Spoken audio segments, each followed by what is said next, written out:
guys, hari ini aku akan menjelaskan tentang terjadinya hujan. Ikutin terus ya, let's go.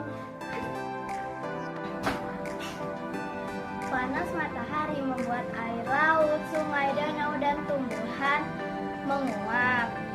Uap air akan terkumpul di udara dalam bentuk awan.